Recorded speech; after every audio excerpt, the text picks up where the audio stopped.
In his previous birth, Gajendra was the king of the Pandu dynasty in the Dravida country, a land that was like heaven. His name was Indradayamna. Indradayamna was a close devotee and servant of Lord Hari. He constantly remembered Sri Hari and remained deeply immersed in thoughts of the Lord. Gradually, he distanced himself from his wife, children, friends, and relatives, completely dedicating himself to the Lord.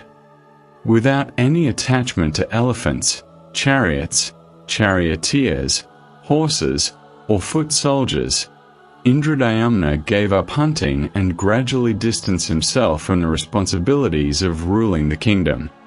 He spent all his time meditating on Lord Narayana.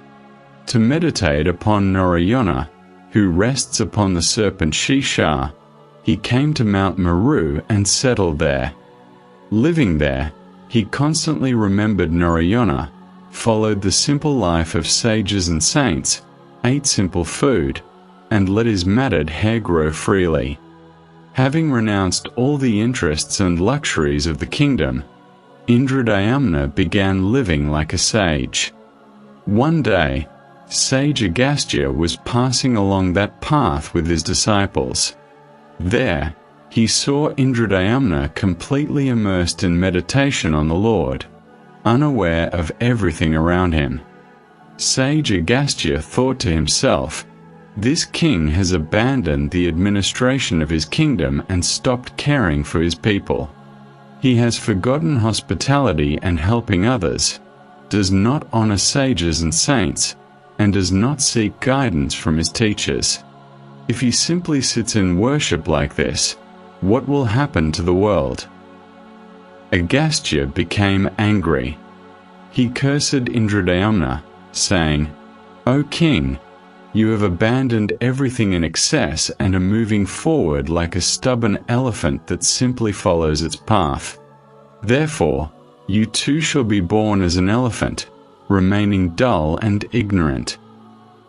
The king realized his mistake and accepted the curse, believing that the sage had given him the punishment he deserved.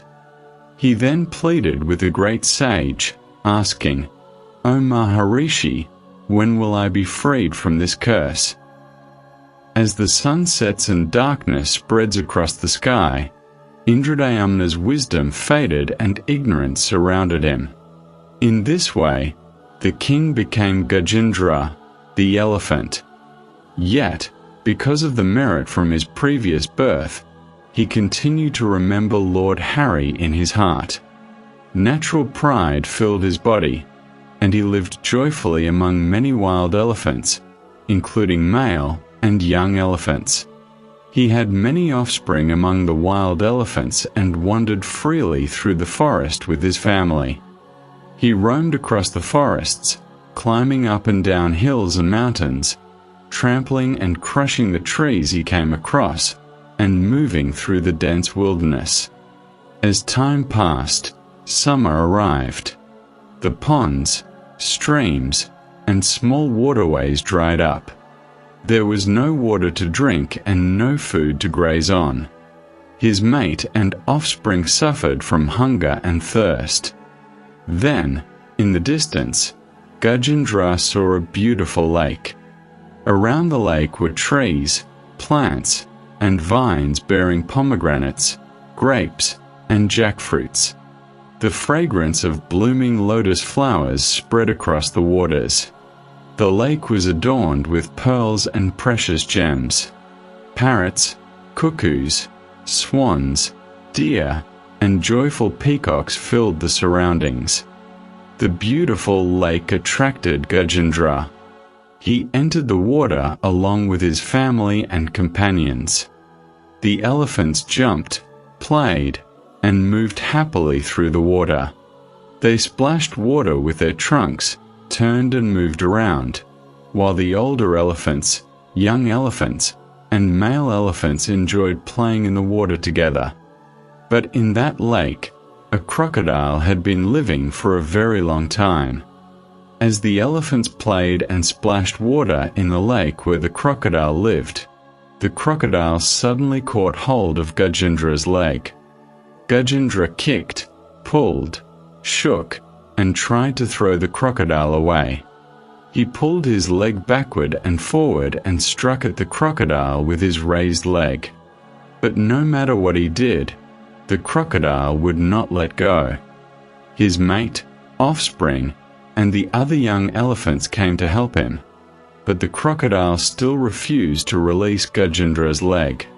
It did not let go of Gajendra's leg or attempt to catch the legs of the other elephants.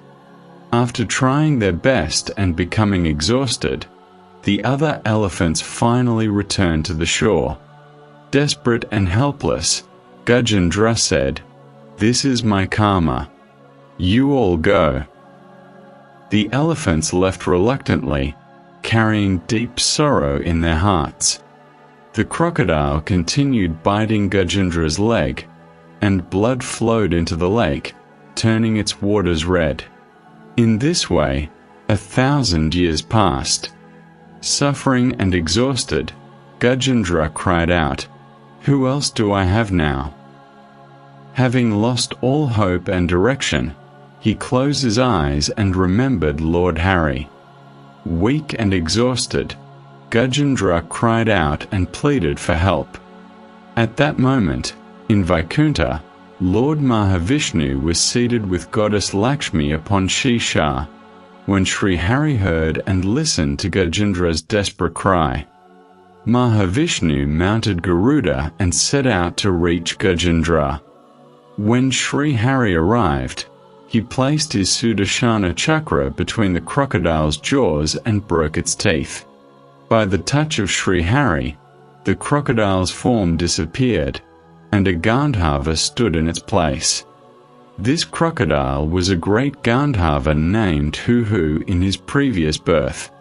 He would sneak into the river where the sages and saints were bathing and frighten them by catching their legs like a crocodile. As he repeatedly troubled them, the sages became angry and cursed him, saying, "Do you wish to become a crocodile? In your next birth, you shall become a crocodile." Frightened, Huhu pleaded for relief from the curse. The sages then told him that he would be freed from the curse when Lord Hari's chakra touched his body. Thus, he was born as a crocodile and came to live in this lake.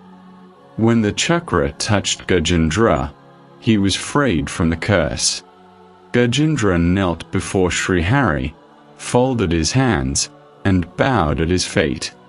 He praised him, saying, "Bhaktivatsala, Jaya Jagannatha, Vishwamurti, Janardana, Sri Hari, Narayana, Vasudeva, Kshirabdishayana, Shisha Shayana Narayana."